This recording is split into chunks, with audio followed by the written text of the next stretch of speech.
গাছ তুলু আমি নিজেই গাছ তোলা আমার থাকবে বুঝলে।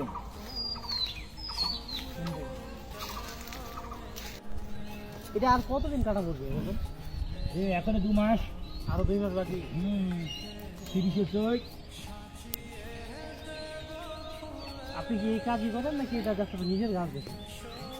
আমি এই কাজ করি সিজন ঘর, সারা সিজন মানে শীতকাল চলে যায় এই কাজে বাদ হয়ে যাবে বলছে বলছে। হ্যাঁ যাও তো রাস্তা দেখে না কাইটাকের কাজ কাঠের তো গিরি মিষ্টি আমাদের এদিকে গাছই নাই, কাটবে কি? কায়দা কাটা হচ্ছে তো, কায়দা হচ্ছে তো দেখো তুমি। হ্যাঁ আমি বুঝি ওগুলা। হ্যাঁ কত মানে কত বছর